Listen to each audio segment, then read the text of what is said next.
नमो भगवते वासुदेवाय। ओम नमो भगवते वासुदेवाय।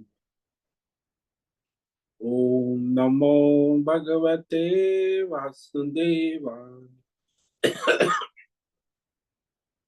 ओम नमो भगवते वासुदेवाय।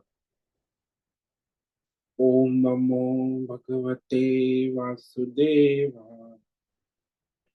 ओम नमो भगवते वासुदेवाय। ओम नमो भगवते वासुदेवाय। ओम नमो भगवते वासुदेवाय। ओम नमो भगवते वासुदेवाय। ओम श्री परमात्मने नमो नमः। ओम गणपतये नमो नमः। ओम सं सरस्वत्यै नमो नमः। ओम गुरुभ्यो नमो नमः। ओम सहनाववतु सहनौ भुनक्तु सह वीर्यं करवावहै तेजस्विनावधीतमस्तु मा विद्विषावहै। ओम शांति शांति शांति। सदाशिवसमारम्भां शंकराचार्यमध्यमाम् अस्मदाचार्यपर्यन्तां वन्दे गुरुपरम्पराम्।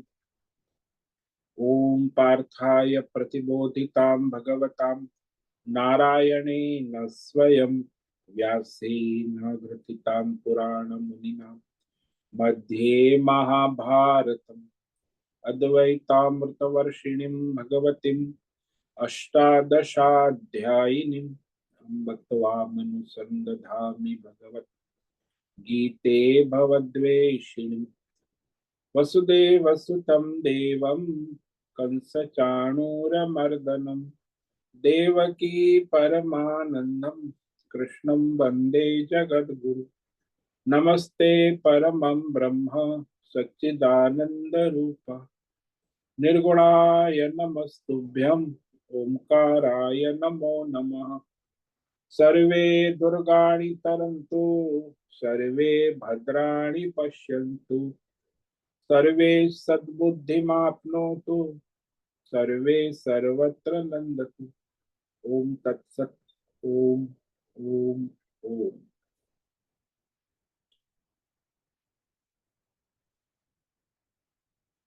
आप सभी ऑनलाइन नेटवर्क पर उपस्थित भगवत गीता श्रवण साधकों को आज ऋषिकेश से हमारा प्रातः का अभिवादन अभिनंदन अभिवंदन।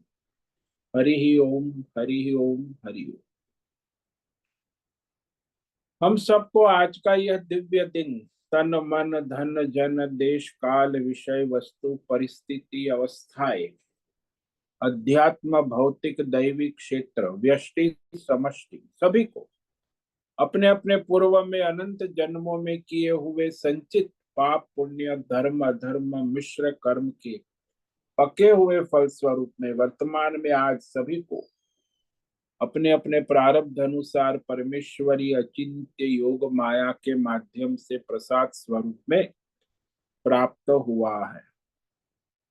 अतः आज का यह दिव्य दिन परमार्थ हेतु निष्काम सेवा यज्ञ देव यज्ञ ऋषि यज्ञ पितृ यज्ञ मानवता यज्ञ भूत प्राणी यज्ञ सात्विक दान शारीरिक वाचिक मानसिक तप निष्काम कर्म योग ध्यान योग भक्ति योग ज्ञान योग साधना स्वाध्याय वेद शास्त्रों का अध्ययन अध्यापन उपासना आराधना के लिए समर्पित करे और करवावे। अत्यंत दुर्लभ मनुष्य जीवन को परमार्थ हेतु सार्थक करे और करवावे। आज विक्रम संवत 2081 फाल्गुन मास कृष्ण पक्ष की द्वितीया तिथि ये सायं 4:57 तक है। उसके बाद तृतीया तिथि लग जाती है। आज है हस्त नक्षत्र, दोपहर 11:44 तक है। उसके बाद चित्रा नक्षत्र लग जाता है। आज रविवार है, सूर्य देव की आराधना उपासना का दिन है। और यहाँ वसंत ऋतु चल रही है। रात्रि का न्यूनतम तापमान 14 डिग्री रहा और दिन का अधिकतम तापमान 30 डिग्री रहा। वायु की गति 5-10 किलोमीटर प्रति घंटा चल रही है। ईस्वी सन 2025, 17 मार्च, 17 मार्च 2025, सुबह के 6:45 बज चुके हैं। कलयुग का प्रथम चरण 5125वां वर्ष चल रहा है। 7वां वैवस्वत मनोत्तर श्वेत वराह कल ब्रह्मा जी का 26वां दिन और 51वां वर्ष अभी चल रहा है। तो ऐसे अनंत कोटि ब्रह्मांडीय परमेश्वरी अचिंत्य योग माया में हमारा यह एक ब्रह्मांड, इस ब्रह्मांड में ये पृथ्वी लोक में समुद्र के ऊपर जम्बू द्वीप में विश्व का एकमात्र वैदिक राष्ट्र भारत में उत्तर हिमालय प्रांत में उत्तराखंड राज्य में टिहरी जिले में हिमालयन शिवालिक पर्वतमाला के अंतर्गत मणिकुट पर्वत के ऊपर नीलकंठ महादेव के सामने ऋषिकेश नगरी में मुनि की रेती प्रांत में शीशम जाड़ी औदुबाड़ा आश्रम के सी ब्लॉक के पहले माले से 5 नंबर कमरे से गंगा किनारे से हम स्वामी उत्तमानंद सरस्वती भगवद गीता के आचार्य शिष्य स्वामी चिन्मयानंद सरस्वती महाराज चिन्मय मिशन कैवल्याद्वैत वेद व्यास भगवत पाठ शंकराचार्य की श्रृंगेरी संन्यास परंपरा से शिक्षित दीक्षित सनातन वैदिक भारतीय हिंदू धर्म अनुसार संपूर्ण भगवद गीता ज्ञान यज्ञ ऑनलाइन चैतन्यमय जीवंत लाइव प्रसारण जूम एवं यूट्यूब के अंतर्गत व्याख्यान माला में अध्याय 11 विश्व रूप दर्शन योग के श्लोक नंबर 1 से 10 पर सार दर्शन और आज प्रश्नोत्तरी करेंगे।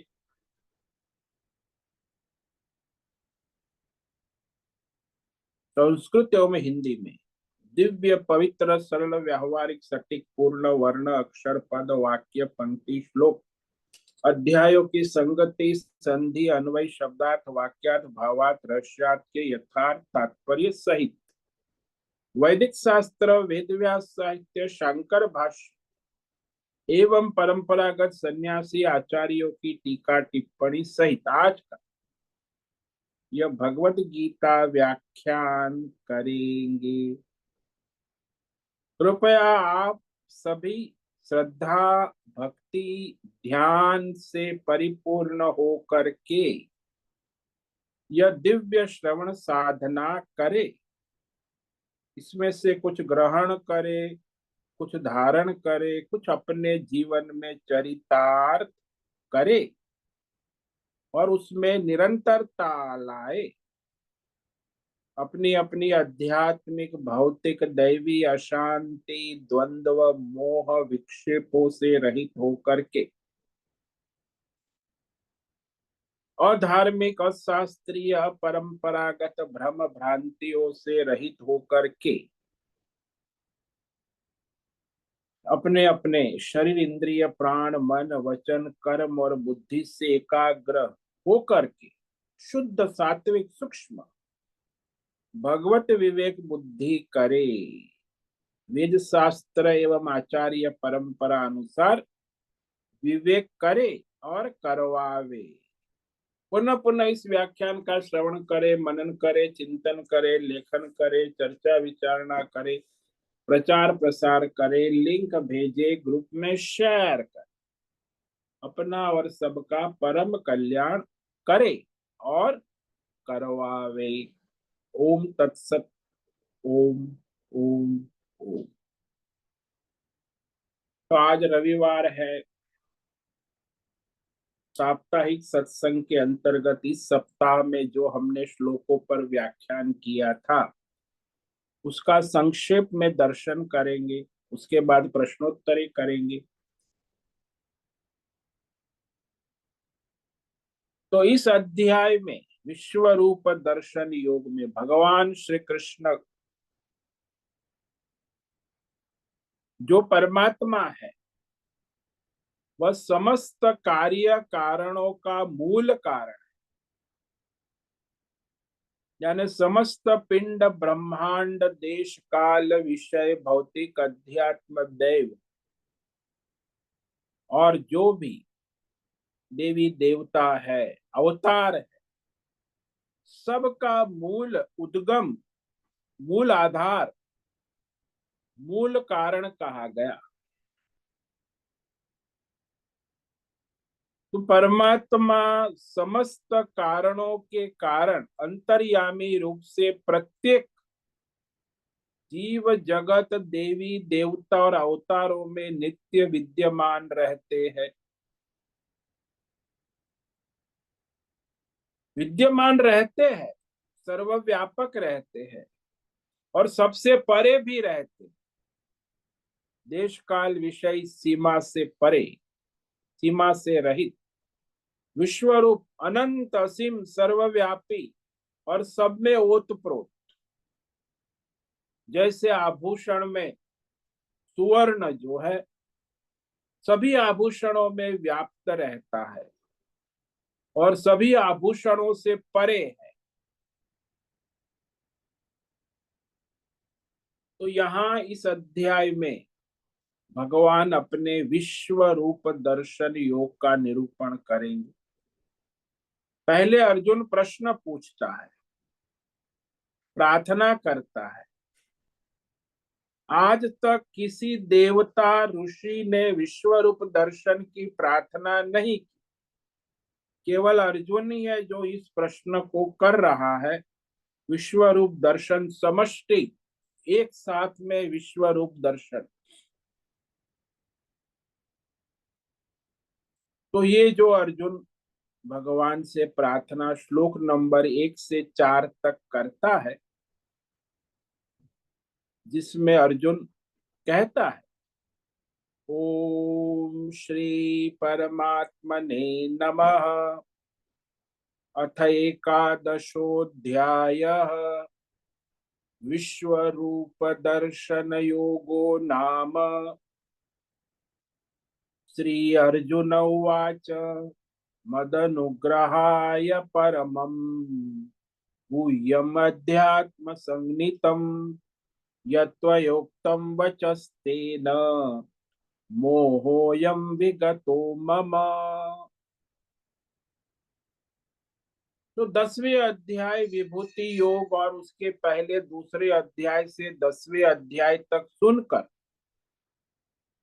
भगवान के दिव्य वचन भगवत गीता सुनकर अर्जुन बोले कि हे भगवान, मदनुग्रहाय, मुझ पर अनुग्रह कृपा करने के लिए आपने जो ये परम गोपनीय भगवत गीता ज्ञान, गुह्यम अध्यात्म संगनीतम परमम, सर्वोत्कृष्ट दूसरे अध्याय से 10वें अध्याय तक जो अत्यंत गोपनीय रहस्यमय और परमार्थ विषयक गीता ज्ञान, आत्मा अनात्मा विवेक उपदेश कहा है, ये आपके उपदेश को सुनकर अयम मोह विगत, मेरा मोह चला गया। मोह क्या था? आत्मा अनात्मा की मिलावट हो गई। तो मुझे अब विवेक हो गया कि आत्मा और अनात्मा दोनों अलग है, ये निश्चय हो गया। मिलावट मेरी बुद्धि में से दूर हो गया आपके वचन सुनकर कि आत्मा क्या है, अनात्मा क्या है। पहले मैं सोचता था मैं मरने वाला हूँ, मारने वाला हूँ, ये भ्रम नष्ट हो गया कि आत्मा न मरता है न मारता है, और शरीर अवश्य मरता है और मारता है। तो ये विवेक मुझे हो गया। मोह विगत, यहाँ अर्जुन का मोह गया, लेकिन अभी पूर्ण नहीं गया। फिर आगे 18वें अध्याय में कहेगा, नष्टो मोह स्मृतिर्लब्धा त्वत्प्रसादात् मयाच्युत। अरे मेरा मोह नष्ट हो पूर्ण रूप से। मुझे पता चल गया कि ये शरीर और संसार सब अनात्मा है, और अंतर्यामी आत्मा ये मेरा वास्तविक स्वरूप है। मैं आत्मा हूं, यह निश्चय हुआ। यानी जो अज्ञान था, मैं शरीर हूं, संसारी हूं, ये मेरा अज्ञान नष्ट हो गया। वो अंत में वो कहता है, यानी विवेक हो गया। दो बार ही अर्जुन ने कहा है विगतो मोह, यहाँ 9वें अध्याय में और 18वें अध्याय, दोनों में इतना ही अंतर। यहाँ आत्मा अनात्मा का विवेक हो गया, और वहां तो मैं आत्मा हूं, मैं ये शरीर नहीं हूं, ये विवेक हो गया।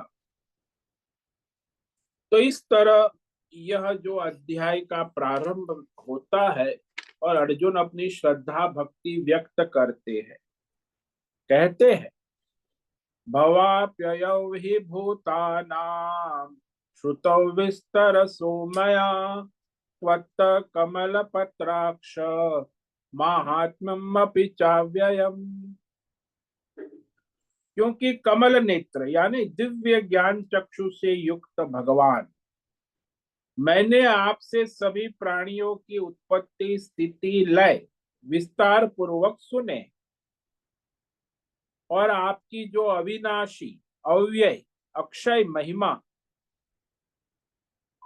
प्रभाव को भी मैंने आपके मुख से सुना है। तो भगवान की स्तुति की उसने। अब भगवान से प्रार्थना कर, विश्व रूप दर्शन के लिए अति विनम्रता पूर्वक कहता है, श्रद्धा भक्ति से युक्त, एवमेतद्यथाथत्वम् आत्मानं परमेश्वर द्रष्टुमिच्छामि ते रूपम् ऐश्वरम पुरुषोत्तम। परमेश्वर यानी सबके ईश्वर, ईश्वरों के भी ईश्वर परमेश्वर, आप अपने को जैसा कहते हैं यह ठीक ऐसा ही है, परंतु हे पुरुषोत्तम, आपके ज्ञान ऐश्वर्य यानी समष्टि विश्वरूप को देखने की इच्छा करता हूं, यानी जिज्ञासा। इच्छा का मतलब यहाँ जिज्ञासा, इच्छा मी ज्ञातुम इच्छा जिज्ञासा। देखने का मतलब है जानने की इच्छा, देखने की इच्छा कर। हालांकि देखा तो नहीं जाता चर्म चक्षु से, वो तो ज्ञान चक्षु से ही देखा जाता है। तो जाना जाता, देखा नहीं जाता, जाना जाता। तो यह मैं देखना चाहता हूं, एक ही विश्व रूप जो समष्टि दर्शन करना। क्योंकि सुनी सुनाई पढ़ी पढ़ाई बहुत सारी बातें होती, लेकिन जो साक्षात अनुभव के तुल्य दूसरा कुछ नहीं हो।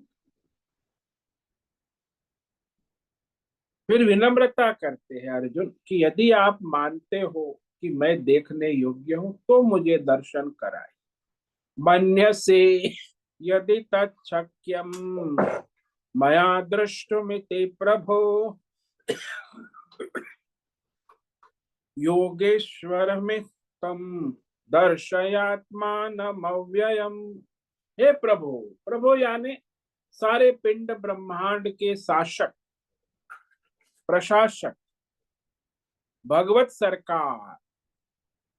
आजकल लोग भारत सरकार को समझते हैं लेकिन भगवत सरकार को नहीं मानते।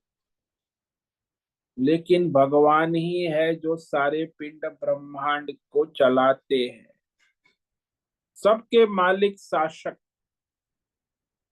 तो हे प्रभु, यदि मेरे द्वारा आपका यह विश्व रूप, समष्टि विश्व रूप एक साथ में देखा जाना शक्य है, यानी जाना जाना, देखा जाना शक्य है, ऐसा यदि आप मानते हैं तो हे योगेश्वर, आप मुझे वह अविनाशी समष्टि विश्व रूप का दर्शन कराइए। कौन सा? अविनाशी, अक्षय, जिसका कभी नाश नहीं होता।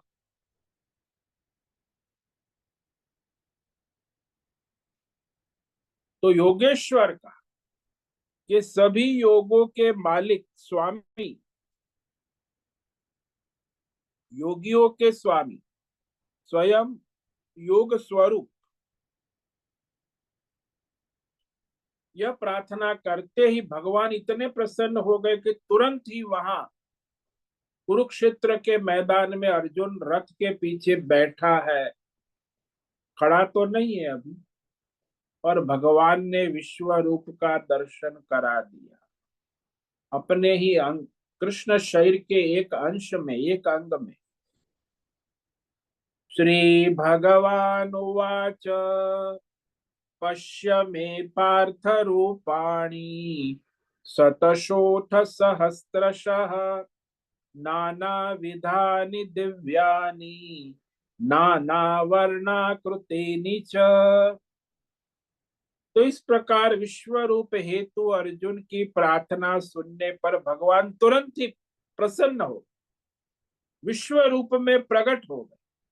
कहने लगे, हे पार्थ, खोल दो पलक, देख लो झलक, पलक में खलक और खलक में झलक, मेरा सैकड़ों हजारों अनेक रूप, वर्ण, आकार, आकृति, दिव्यादि सारे अलौकिक,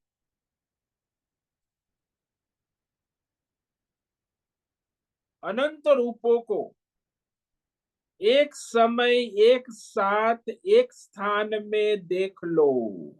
पश्य का मत, एक ही समय में, एक स्थान में, एक साथ में देखने को तैयार हो जाओ। व्यष्टि समष्टि, समष्टि में व्यष्टि, एक में अनेक और अनेक में एक, ये परमार्थ तत्व समष्टि विश्व रूप में व्यष्टि और व्यष्टि में समष्टि विश्व रूप को देख लो। तुरंत भगवान ने उसे दिखाया और कहा, क्या दिखाया? सारे दिव्य रूप कहा ना, दिव्य। तो दिव्य क्या है? पश्यादित्यान् वसुन् रुद्रान् अश्विनौ मरुतस्तथा बहुन्यदृष्ट पूर्वाणि पश्याश्चर्याणि भारत। तो दिव्य में भगवान कहते हैं, भारत, अर्जुन सुनो, द्वादश आदित्य, अष्टवसु, एकादश रुद्र, दो अश्विनी कुमार, 49 मरुदगण, सभी को मेरे एक अंश में, एक स्थान में, एक साथ में देख लो, दर्शन कर लो। और भी बहुत से पहले न देखे हुए आश्चर्यमय दिव्य रूपों को भी देख लो। नानाश्चर्याणि, चारों युगों के, भूतकाल वर्तमान भविष्य सब एक साथ में देख लो।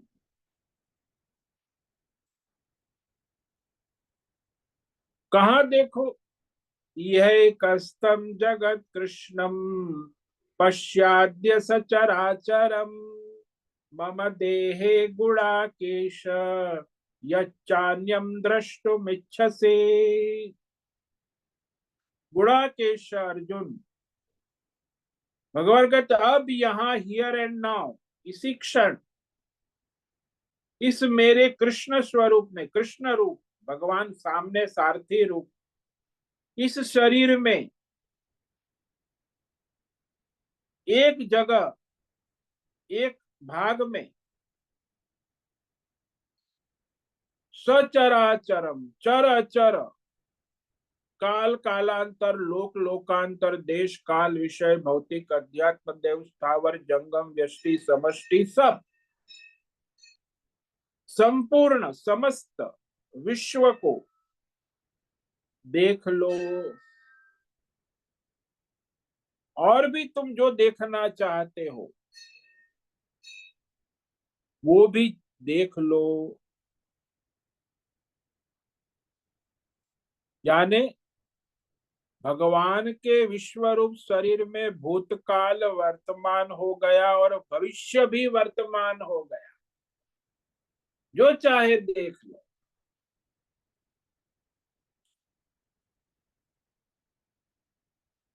काल की मर्यादा नहीं रही, न भूतकाल न भविष्य, केवल वर्तमान काल में भविष्य भी आ गया और भूत भी आ गए। अर्जुन को भगवान ने 4 बार पश्य पश्य पश्य कहा, लेकिन अर्जुन तो ऐसे बावला होके आंख फाड़ते हुए देखने की कोशिश कर रहे। भगवान समझ गए कि अरे रे रे, ये तो इसकी चर्म चक्षु भौतिक पंच महाभूत की चक्षु से तो नहीं देख सकते। तो भगवान अनुग्रह करते हैं, कृपा करते और कहते हैं न तो माम शक्यसे द्रष्टुम अनेनैव स्वचक्षुषा दिव्यम ददामि ते चक्षुः पश्य मे योगमैश्वरम। अरे अर्जुन, तुम मुझको ये अपने भौतिक प्राकृत नेत्र के द्वारा देख नहीं सकते, द्रष्टुम न शक्य, अशक्य है। इसीलिए मैं तुम्हें दिव्यम चक्षुम ददामी, दिव्य अलौकिक दिव्य दृष्टि, सूक्ष्म शुद्ध सात्विक अज्ञान अंधकार से रहित कृपा चक्षु, अनुग्रह चक्षु, ज्ञान दृष्टि कहे, दिव्य ज्ञान दृष्टि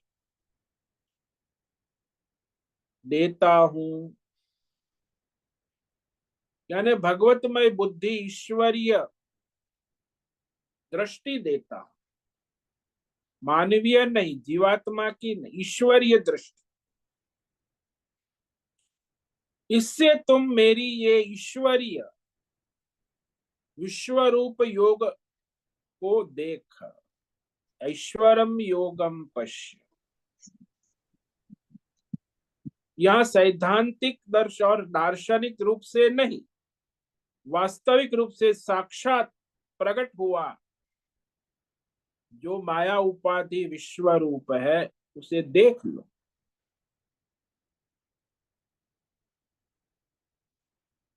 तो ये परमार्थ चक्षु ज्ञान दृष्टि। जैसे आप कोई ओम है, ओम को सब बोलते हैं, लेकिन ओम का वास्तविक स्वरूप कौन जानता है? ओम तो वर्ण है, शब्द है, उसके अर्थ है, उसके सूक्ष्म अर्थ है, उसके रहस्यार्थ है, उसके भाव।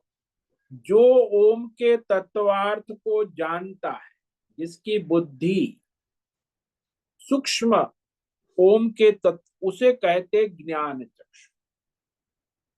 या तो साधना से प्राप्त होता है या ईश्वर के अनुग्रह से भी प्राप्त होता है। ये सूक्ष्म दिव्य चक्षु दो तरह से प्राप्त। यहाँ अर्जुन को साधना से नहीं, भगवान के अनुग्रह कृपा से दिव्य चक्षु प्राप्त हुए हैं।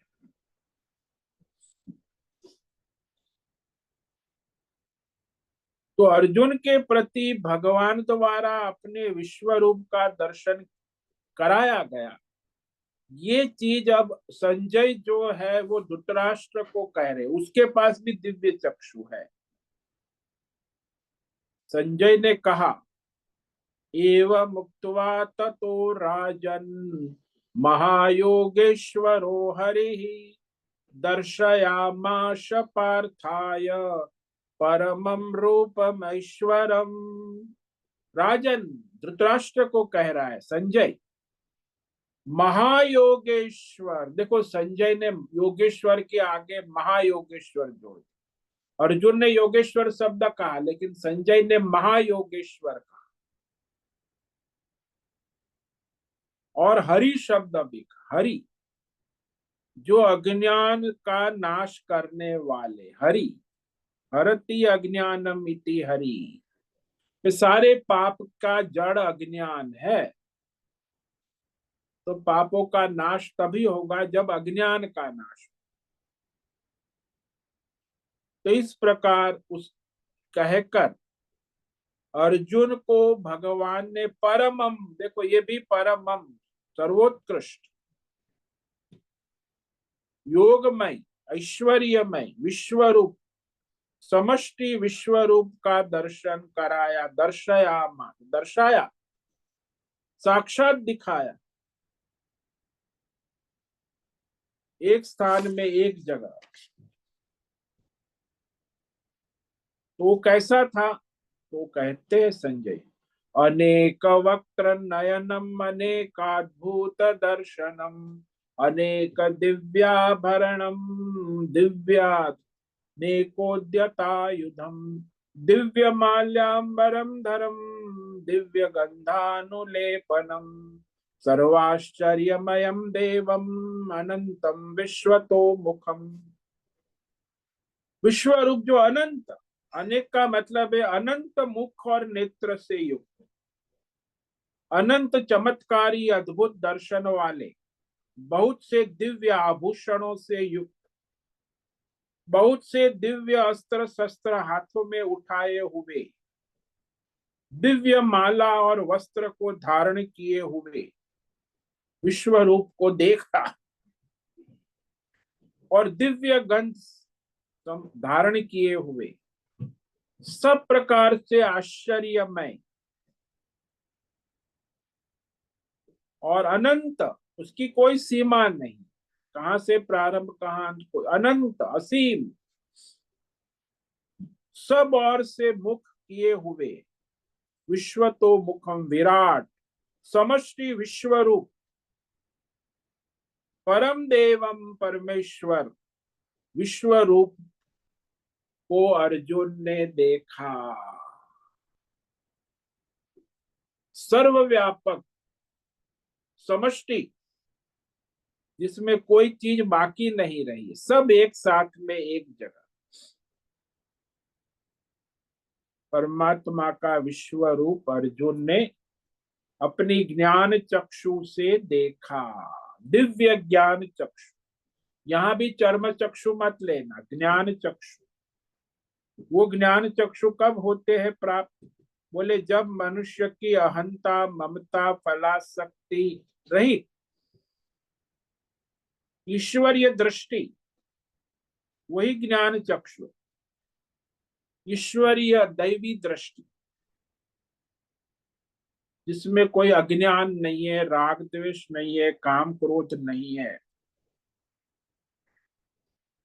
तो ऐसी जो है ईश्वरीय दिव्य दृष्टि, वो जो भगवान के भक्त है, निष्काम है, उसी को प्राप्त।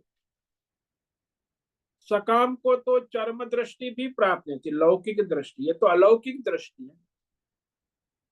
अलौकिक दृष्टि के लिए निष्काम भगवत भक्ति और इसके द्वारा अहंता ममता का त्याग हो जाता, वो दिव्य दृष्टि।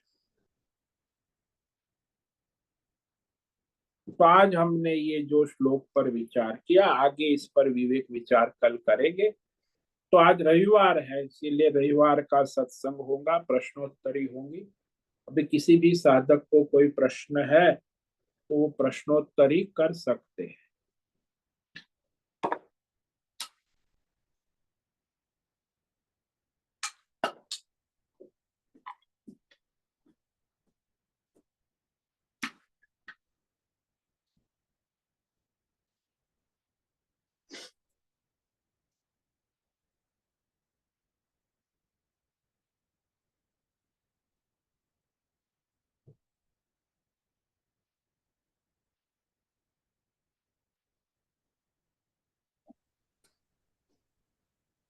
नमो नमो गुरुदेव। हाँ बोलो नैना बहन। गुरुदेव विश्व रूप दर्शन में जो 10वां श्लोक है, अनेक वक्त्र नयनम अनेक अद्भुत दर्शनम, और दूसरा है 11 दिव्य माल्या अंबरम धरम दिव्य गंधानुलेपनम। तो यहाँ पे वक्त्र नयनम का उल्लेख करने से क्या कहना चाहते हैं, और दिव्य गंधानुलेपन का अर्थ है दोनों को दिव्य गंध का अनुभव भी हो रहा था क्या? अरे भाई, सारे देवता और अवतार, त्रिमूर्ति, चतुर्मुख, षडानन, पंचमुख, अष्टमुख, अष्टभुजा, सारे सभी देवी देवता ले लो, सब एक साथ में यहाँ प्रकट हो गए। इसीलिए अनेक वक्त्रम हो गया। और जो देवताओं ने दिव्य गंध धारण किए, सारे के सारे 33 कोटि देवता, 33 प्रकार के देवता की दिव्य सुगंध एक साथ में, तो गंध का लेपन किए हुए सभी देवता, गंध का लेपन किए हुए एक साथ में देख लो, तो ये सब एक समष्टि रूप हो गए। आप अलग अलग मंदिर में जाते हो, अलग अलग देवता रखे हैं, तो वो सारे देवताओं को भगवान के एक अंग में, समष्टि को एक अंग में, व्यष्टि में देख रहे, एक में अनेक और अनेक में एक। ये अनेक मुख जो है वो विश्व रूप में दिख रहे हैं, अनेक नेत्र है भगवान के विश्व रूप के एक नेत्र में दिख, अनेक मुख है विश्व रूप के एक मुख में दिख रहे हैं। जो अनेक में एक और एक में अनेक, ये विश्व रूप की विलक्षणता है, क्योंकि अद्भुत दर्शन है ना, एक जगह एक स्थान में सब। तो 8 भुजा ब्रह्मा, चतुर्भुज विष्णु, 16 भुजा वाली दुर्गा, तो देवी देवता सब अस्त्र शस्त्र के साथ, आभूषणों के साथ, दिव्य माला और वस्त्र धारण किए हुए, लेपन यानी संपूर्ण तैयारी के साथ। जैसे आप विवाह में जाते तो विवाह में आपके सब स्वजन, ससुराल, मैका, मौसाल, सब अपने अपने वस्त्र वस्त्र धारण करके, मेकअप करके, बड़ा बढ़िया। तो वहां विवाह में आपको एक साथ में सब अद्भुत दर्शन होते हैं, अनेक नेत्र, अनेक मुख, बहुत से, सभी मालाएं, वस्त्र, अस्त्र, गंध, मेकअप करके आए हैं, एक साथ में आप देख। फिर एल्बम रिसेप्शन होता है, सब फोटो गिराते हैं, तो वहां आपके परिवार का विश्व रूप दर्शन होता है कि नहीं होता? विवाह में वो भी विश्व रूप दर्शन है आपका, विवाह का। वैसे ही यहाँ भगवान का सारे देवी देवताओं सहित विश्व रूप दर्शन, सब अपने अपने मूल स्वरूप में दिव्य आभूषण, अस्त्र शस्त्र के साथ, माला और वस्त्र, दिव्य गंध लेपन किए हुए, सब प्रकार के आश्चर्य से युक्त, एक से बढ़कर एक जिसकी कोई सीमा नहीं, ऐसे विराट विश्व रूप को अर्जुन ने देखा। कैसे देखा? दिव्य चक्षु भगवान ने दिए, ज्ञान चक्षु।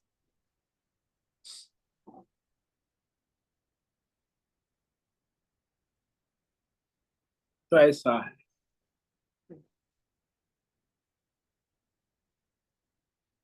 ओम नमो नारायण। ओम नमो नारायण।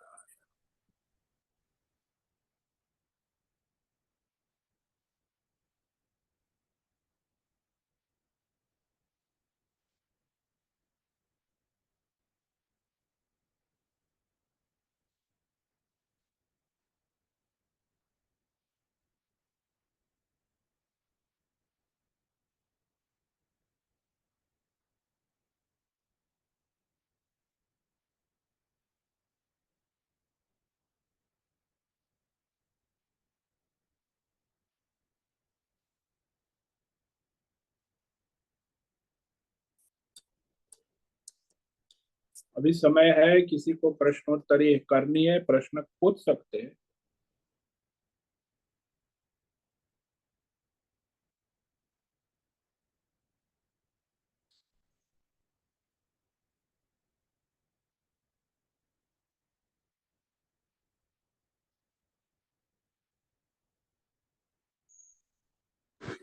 ओम नमो नारायण। हाँ बोलो उषा। हमें ये जो दिव्य दर्शन हमें मिला भगवान की विश्व रूप से, तो ये तो ऑलरेडी एग्जिस्टिंग है ना, अभी भी है, पर हम नहीं देख पा रहे हैं ना। हाँ जो वो तो अद्भुत- हमेशा रहेगा, हाँ, ऑलरेडी, और पहले भी था, अभी भी, आगे भी रहेगा। ये तो भगवान भगवान ने का विश्व समष्टि रूप है ना। समष्टि रूप तो कृष्ण अभी तो भी एक दिखाई दे- अवतार व्यष्टि रूप है, ये तो समष्टि रूप है ना। अच्छा। वो तो अभी भी है, यदि आप दिव्य चक्षु से देखना चाहो तो हाँ, देख। सभी हम बाहर की तरफ देखो, जो भी हम्म। हमारे सामने है, वो सब उनका ही दर्शन है। जो कुछ भी आप देख रहे हो वो भगवत स्वरूप है, ऐसा आप देखो तो विश्व रूप दर्शन हो गया ना। वो भगवत स्वरूप से देखना चाहिए। हाँ, जो भी आप देखो, भौतिक, अध्यात्म, दैव, सब नारायण नारायण है, सब भगवान का ही स्वरूप है। ऐसी यदि आपकी दृष्टि हो गई तो आपका विश्व रूप दर्शन होगा। लेकिन आपको मंदिर में भगवान दिखते हैं, फिर मंदिर के बाहर भिखारी दिखता है, फिर वो कुत्ता भी दिखता है, भाव भाव करता है, और फिर वो लड्डू भी दिखते हैं। तो ये सब दिखता है, भगवान मंदिर में केवल दिखते, तो अभी आपको मंदिर दर्शन हुआ, विश्व रूप दर्शन नहीं। लेकिन जब आप मंदिर में भगवान को देखते हो, वो भी भगवान नारायण, पुजारी भी नारायण, बाहर भिखारी है वो भी नारायण, और वो कुत्ता भौंक रहा है वो नारायण भौंक रहे हैं, और वो लड्डू है वो भी नारायण, सब नारायण दर्शन आपको होता है, तो समझो कि आपको हमेशा विश्व रूप दर्शन हो रहा है। सब नारायण है। नारायण दृष्टि, भगवत दृष्टि, यही ज्ञान चक्षु, ज्ञान दृष्टि। लेकिन नहीं होता, आपकी बुद्धि स्वीकार नहीं, अरे ये भिखारी भगवान कैसे हो सकते? अब भगवान तो मंदिर में बैठे, कृष्ण भगवान की मूर्ति सजी हुई, 16 श्रृंगार, ये तो मंदिर में भगवान होते हैं, ये भिखारी भगवान कैसे हो सकता है? ये कुत्ता भौंक रहा है, इसको भगवान मैं कैसे मानूंगी? ये लड्डू है, पुजारी ने दिया है, ये लड्डू भगवान कैसे हो सकते हैं? ये पुजारी है, वो भी भगवान कैसे हो सकता है? भगवान तो मंदिर में है। तो आपकी ऐसी बुद्धि जब है तो आपको भगवान केवल मंदिर में ही दिखेंगे, विश्व रूप दर्शन नहीं होगा। तो हम मंदिर में सिर्फ मूर्ति देखते हैं, उनका हाँ, वो रूप तो हम जब भी हम प्रार्थना करते हैं, अगर उनका वो रूप देखे तो सच सच में वो भगवत रूप मिल जाए। वो तो भगवान मंदिर में अवतार रूप में है, लेकिन आपकी बुद्धि वहीं तक सीमित है ना। हाँ, मूर्ति की तरफ बस। हाँ, तो सीमित बुद्धि है, तो सीमित दिग्दर्शन होते हैं, समष्टि विश्वरूप दर्शन नहीं होता। इसलिए बुद्धि आपकी जब इस व्यष्टि समष्टि भेद से रहित हो जाए, आध्यात्मिक भौतिक सारे भेद भ्रमों से रहित हो, यानी बुद्धि शुद्ध हो जाए, सात्विक हो जाए, भगवतमय हो जाए। जैसे वो सुनार होता है, सुनार की बुद्धि जो है अपनी दुकान लेके बैठा है, आभूषण सजा के बैठा है, लेकिन वो आभूषण, उसकी बुद्धि क्या है? सुवर्ण बुद्धि है। लेकिन जो ग्राहक आते हैं उनकी बुद्धि क्या है? आभूषण बुद्धि है। तो सुनार तो है, सारे आभूषणों में सुवर्ण को देख रहा है, विश्व रूप दर्शन कर रहा है, बैठा बैठा सुवर्ण रूप दर्शन। लेकिन जो ग्राहक है वो तो ये अंगूठी की डिजाइन अच्छी है, 1 तोले की है, ये 2 तोले की है, ये 50,000 की है, ये लाख की है। अरे राम राम राम, उसकी बुद्धि में सोना आता ही नहीं। मूल तो तत्व को भूल जाते हैं। हाँ मूल तत्व को भूल जाते हैं। हाँ, मूल तत्व का अज्ञान, भूलना हाँ, मतलब अज्ञान। अज्ञान। हाँ, मूल स्वरूप को भूलना ही अज्ञान है ना। सामने होते हुए भी नहीं दिखता है मूल तत्व, सुवर्ण सामने है फिर भी नहीं दिखता वो ग्राहक को। ऐसे कण कण सब भगवान है, वो सामने है फिर भी नहीं दिखता, क्योंकि वो आभूषण माया के बुद्धि जो है मोहित और भ्रमित है, अज्ञान से मोहित है।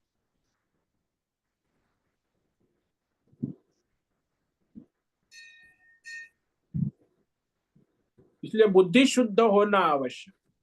बुद्धि शुद्धि, ये सारे निष्काम कर्म योग, ध्यान योग, भक्ति योग, ये बुद्धि शुद्धि, तभी वो ज्ञान योग, ज्ञान चक्षु कहो, ज्ञान योग कहो, बात एक ही है।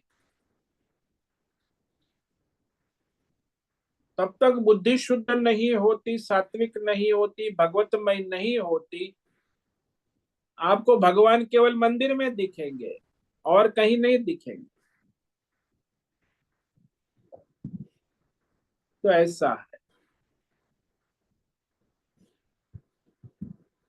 कभी हम जानते भी हैं पर मानने के लिए वो हम तैयार नहीं। जैसे आप कहते हो ना, ज्ञान की वजह से ऐसा होता है। हाँ, इसीलिए क्योंकि जानते हैं, वो जान सुनना ही है। जानने से तो हाँ जान लेते हैं आप, जानते सुनते भी है, समझते भी है, लेकिन उसको अपने जीवन में चरितार्थ नहीं कर पाते। इसका कारण क्या है? जो अभी आपकी अहंता, ममता, फलाशक्ति, सांसारिक मोह है, वही आपको बाधा रोक। सांसारिक मोह हटेगा तो दिव्य चक्षु प्रकट हो जाएगा। इसीलिए कहा, निष्काम भाव से ही आप अपना स्वधर्म करोगे तो संसार का मोह हटेगा, सकाम करोगे तो संसार की मोह माया में लगे रहोगे, अहंता, ममता, अहंकार चलता है। तभी वो निष्काम ईश्वर समर्पित अपना स्वधर्म करने से बुद्धि शुद्ध होने लगती है, भगवतमय होने लगती है, और फिर वो ईश्वरीय दिव्य दृष्टि प्राप्त हो जाती है, और कोई रास्ता नहीं है।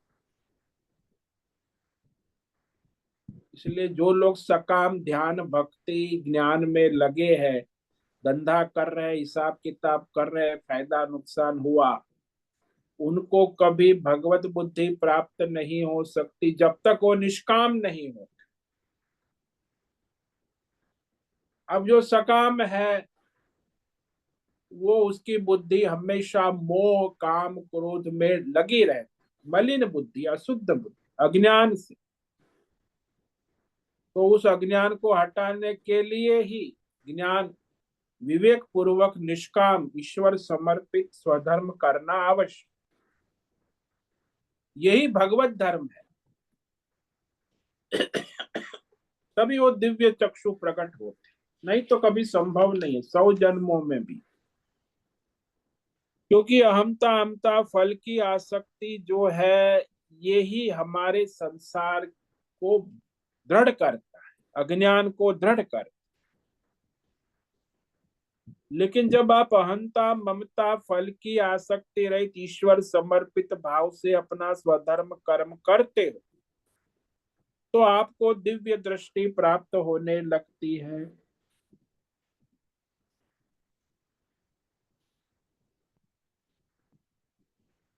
तो ये बात है, दिव्य दृष्टि कहो, बुद्धि की शुद्धि कहो, सात्विकता कहो, भगवत बुद्धि कहो, बात एक ही है। ये जो भगवान ने दिया है अर्जुन को, अभी अर्जुन की कोई साधना नहीं है, वो तो सकाम है, देखो ये अनुग्रह चक्षु है, हाँ, कृपा। इसलिए मैं सोचा अर्जुन तो सगुण है ना। हाँ, अभी तो भगवान की अनुग्रह कृपा से उसको ये अनुग्रह चक्षु मिला है। हाँ, एक दो चीजें, एक आपकी साधना से दिव्य चक्षु प्राप्त होता है, और एक अनुग्रह से दिव्य, वो टेम्पररी होता है, भगवान ने दिया टेम्पररी कुछ काम के लिए, फिर वो नित्य नहीं होता। आपकी साधना से जो हुआ वो नित्य हो।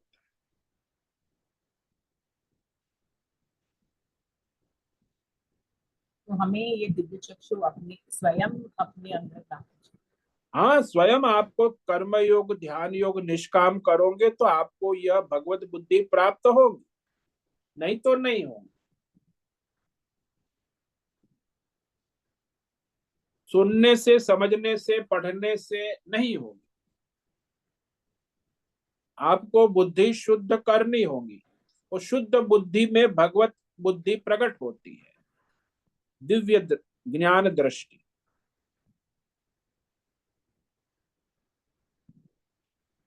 इसीलिए ऐसे सैद्धांतिक रूप से, दार्शनिक रूप से आप जान लो, लेकिन वास्तविक रूप से नहीं। हाँ, गीता में लिखा है, मैं मानती हूँ, मैं जानता हूँ, मैं समझता हूँ, बोलता भी हूँ, दूसरों को पढ़ाता हूँ, मेरी इंटरनेशनल ऑर्गेनाइजेशन चला रहा हूँ, तो ये सब तो सब धंधा भी करते हैं, ऐसे कुछ नहीं हो।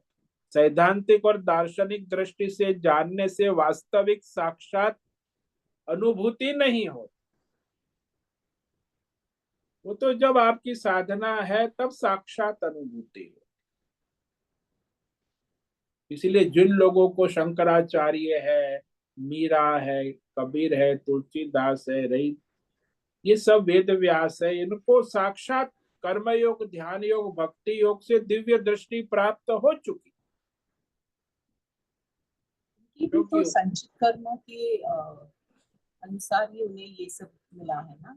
संचित कर्म तो उनके हैं, लेकिन वर्तमान में उन्होंने पुरुषार्थ प्रारब्ध के अनुसार किया ना, दोनों काम करता है। संचित के अनुसार प्रारब्ध बना है, उस प्रारब्ध के अनुसार उन्होंने निष्काम पुरुषार्थ किया। मनुष्य को चॉइस है, प्रारब्ध में दो चॉइस है, सकाम पुरुषार्थ और निष्काम पुरुषार्थ। ज्यादातर 99% मनुष्य सकाम पुरुषार्थ ही करते, प्रारब्ध तो है, निष्काम पुरुषार्थ नहीं करते। इसीलिए फिर वो कामना कर्म के बंधन में लगे रहते।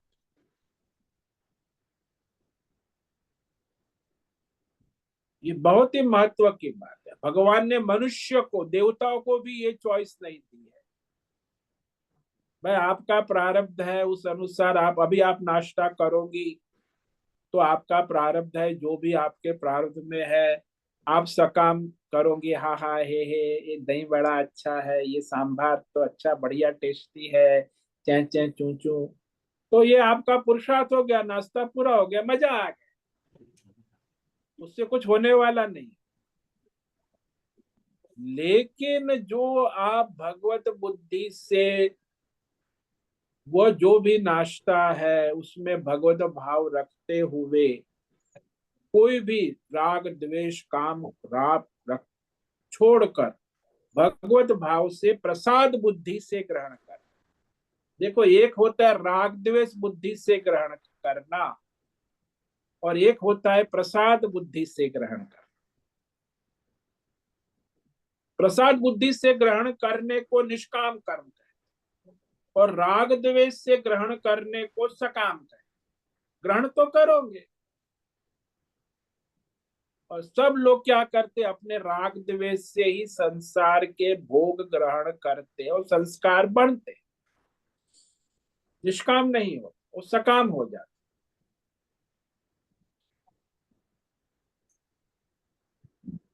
इसलिए इतना ही अंतर है सकाम और निष्काम।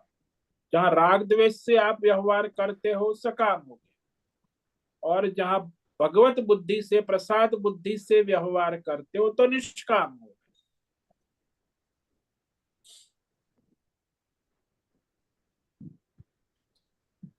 अब उसकी प्रैक्टिस ही नहीं है। संचित कर्म में जन्म, अभी भी आप जन्म से लेके अब तक सब आप लोगों का तो यही हाल है कि सब राग द्वेष से ही चलता है संसार। प्रसाद बुद्धि तो कभी कभी होती, मंदिर गए तो हाँ ये भगवान का प्रसाद है। बाकी तो सब जगह बाजार में जाए तो भी वहां राग द्वेष बुद्धि ही होती है, फायदा नुकसान राग द्वेष, तो सकाम हो जाता।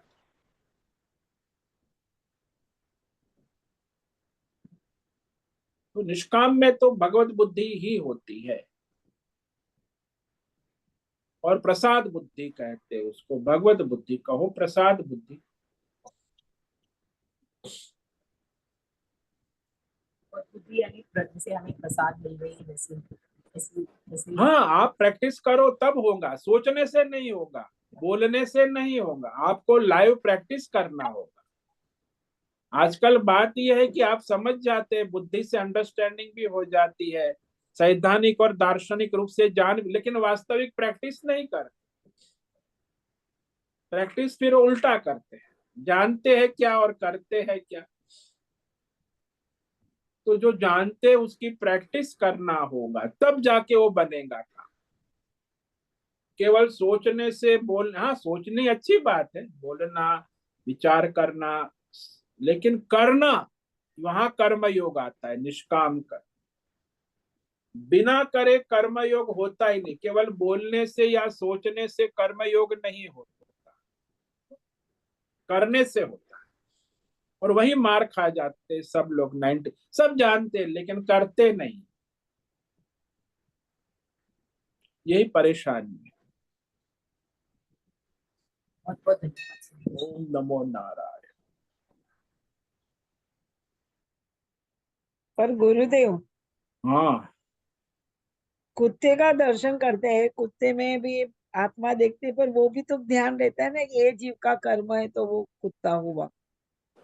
अरे आपको वो सब आगे पीछे कुछ देख रहे, आपके लिए वो नारायण है, भगवान ही प्रकट है, हाँ, भगवत पर बुद्धि। व्यवहार में वो भोगता है तो तब ज्ञान हो जाता है ना। अरे भोगता है तो भगवान ही प्रकट हो रहे, भगवान की वाणी है, वेद बोल रहा है, तुम्हें क्यों उसको भोगने की बात सोच रहे। ओ, वेद बोल रहा है ऐसा सोचने का। ठीक है, ठीक। ये नया सुना है सर। हाँ जी। धन्यवाद, बहुत बहुत धन्यवाद।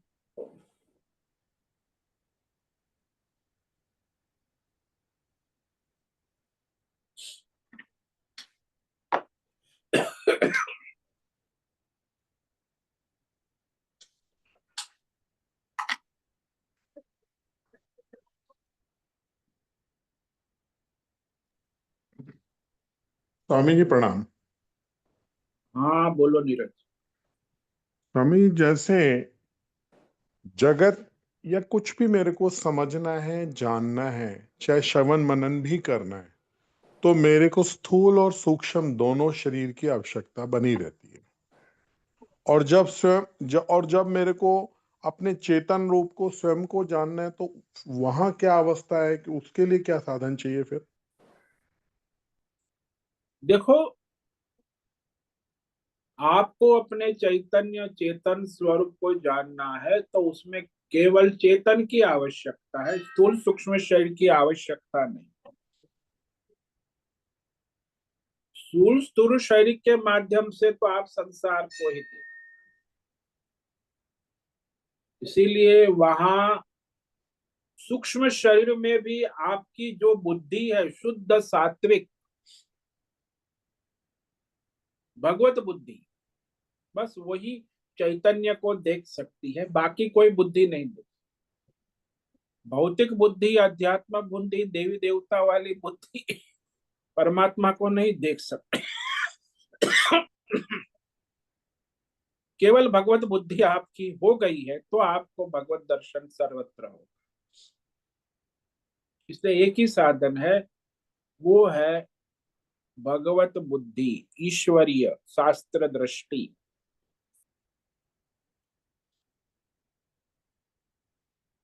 और उसके लिए आपको ये कर्म योग करना होगा, ध्यान योग करना होगा, तब जाके बुद्धि शुद्ध होगी। अनेक जन्मों के संचित संस्कार है, वो शुद्ध हो गया, फिर वो अशुद्ध नहीं होगा, नित्य यानी स्वामी जी की जो भी श्रवण मनन और ज्ञान का जो भी हम निधि ध्यासन में जा रहे हैं वो तो स्थूल और सूक्ष्म के माध्यम से ही होगा। हाँ, वो तो आपके बुद्धि के द्वारा होगा। और ये यहाँ तक तो स्वामी जी जो हमने परोक्ष ज्ञान है वो हो गया हाँ जी। सूक्ष्म शरीर तक। अब जब जो शब्द आप यूज करते हैं साक्षात अपरोक्ष, हाँ जी। उस साक्षात अपरोक्ष के समय भी ये अंतःकरण यानी मन बुद्धि रहेंगे? नहीं, फिर तो मन बुद्धि अंतःकरण का कोई प्रयोजन नहीं रहता, साक्षात चैतन्य में हो गए ना। नहीं, साक्षात अपरोक्ष के लिए मुझे फिर मैं उस साक्षात अपरोक्ष करेगा कौन? वही चैतन्य, अंतःकरण तो आपकी रहा नहीं। आत्मा ही अपरोक्ष है, बाकी तो सब परोक्ष है ना।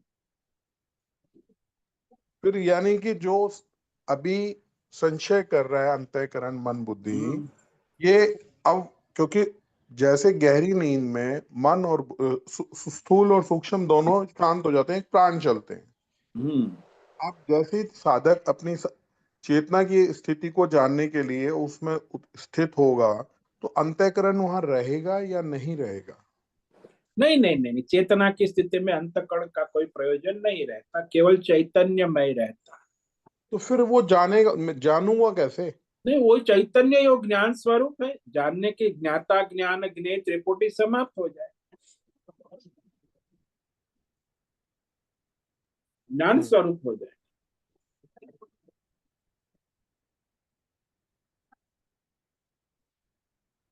मतलब वहां अब किसी को जानने वाला रहेगा ही नहीं, मौजूद ही नहीं रहेगा, आप हाँ, ये कहना? स्वयं ज्ञान स्वरूप हो गया, फिर कहा ज्ञाता ज्ञान ज्ञेय कहाँ रहे।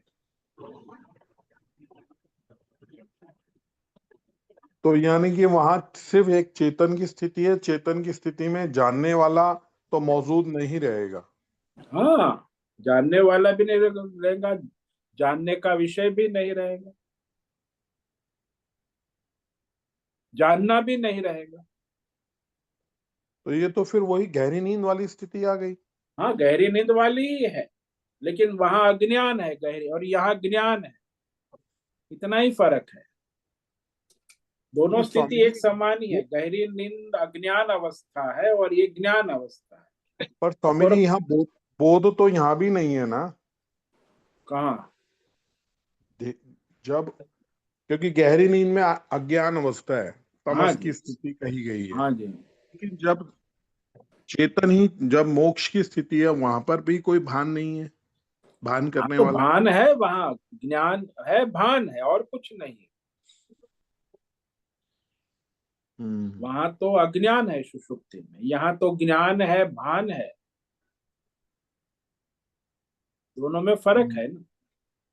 वहां भी चैतन्यमय है, यहाँ भी चैतन्यमय है।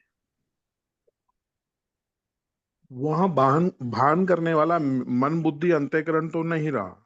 नहीं, वो नहीं है, अपना स्वरूप ही है, वही तो भान स्वरूप है,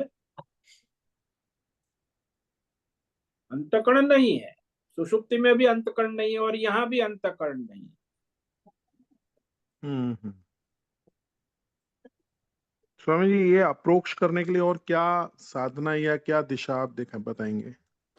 देखो, अपरोक्ष के लिए ये सब जो शास्त्र में कहा कि पहले तो साधन चतुष्टय संपन्न अधिकारी होना आवश्यक है, उसके बाद वेदांत श्रवण मनन निधिध्यासन आचार्य परंपरा से करके अपरोक्ष अनुभूति होती है। जिसको भी हुई इसी प्रकार होती है, और कोई रास्ता नहीं। तो पहले तो आपको साधन चतुष्टय बनने का साधन करना होगा। साधन चतुष्टय होने के बाद आप श्रवण मनन निधिध्यासन, वो भी आचार्य परंपरा से वेदांत, और उससे निधिध्यासन से अपरोक्ष अनुभूति हो जाती है। ये क्रम है, और कोई रास्ता नहीं। कभी किसी भक्त को हो जाता है ईश्वर के अनुग्रह से, तो टेम्पररी होता है, परमानेंट तो अपनी साधना से ही होता है।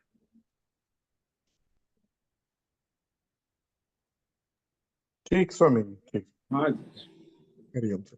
हरिओम नमः।